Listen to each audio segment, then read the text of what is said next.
कहानी शिमला के जंगलों की है, जहाँ एक टुनटुनी चिड़िया रहा करती थी। वे टुनटुनी चिड़िया बहुत ही अच्छी थी। गरीब पक्षियों की मदद भी किया करती थी। तमाम पक्षी उससे बहुत ही खुश थे। टुनटुनी चिड़िया ने अपने घर में केले की खेती कर रखी थी और उसके खेत में बड़े बड़े और स्वादिष्ट केले लगते। वे इन्हें बाजार में बेच आती और उससे ही उसका घर का गुजर बसर चल रहा था। टुनटुनी चिड़िया के घर के सामने कालू कौवा और उसकी पत्नी भी रहा करते थे। वे दोनों बहुत लालची और आलसी थे। वे कालू कौवा तो बहुत ही निठल्ला था, कोई काम धंधा करता नहीं था, दूसरों की माल पर नजर रखता। उसके भी केले के ही खेत थे, लेकिन वे दोनों अपने खेत की देखभाल नहीं करते थे, बस टुनटुनी चिड़िया की खेत को देखकर नजर लगाते रहते थे। वे सुंदरी कवि हर वक्त कालू कौवे से यही कहती रहती, कालू जी ये देखें, टुनटुनी चिड़िया के खेत में कितने बड़े बड़े और स्वादिष्ट केले लगे हैं। हाय हाय, ये टुनटुनी की बच्ची रोज इतने सारे केले तोड़कर ले जाती है और इन्हें रोज बाजार में बेच आती है।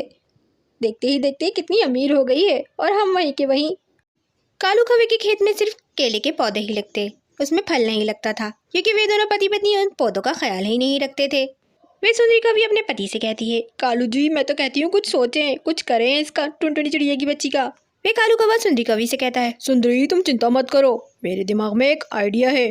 मैं आज ही शहर जाकर फसल खराब करने वाला तेजाब लाऊंगा और रात होते ही टुनटुनी चिड़िया के पौधों में डाल दूंगा और सुबह तक उसके सारे केले की फसल खराब हो जाएगी। अरे मेरे कालू जी, आपने तो सही का दिमाग चलाया इस बार। वे कालू कौवा अगले ही दिन शहर चला जाता है और वहां से तेजाब की बोतल खरीद कर ले आता है और रात होते ही वो तेजाब ले जाकर वो पौधों में डाल देता है।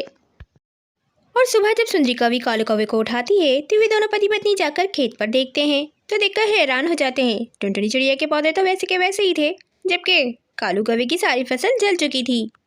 इस तरह कालू कौवे को उसके किए की सजा मिल जाती है, क्योंकि रात के अंधेरे में कालू कौवे ने गलती से अपने ही पौधों में वो तेजाब डाल दिया था। लेकिन अब क्या हो सकता था, जब चिड़िया चग गई खेत। और दूसरी तरफ टुनटुनी चिड़िया ने कभी किसी का बुरा नहीं चाहा था, इसलिए उसके साथ भी बुरा नहीं हुआ। और दिन ब दिन टुनटुनी चिड़िया की खेत के केले बढ़ते रहते हैं और वो खूब अमीर हो जाती है और अपने घर में खुशी खुशी रहने लगती है। गाइस वीडियो पसंद आए तो हमारी वीडियो को लाइक शेयर और हमारे चैनल को ज़रूर सब्सक्राइब करें।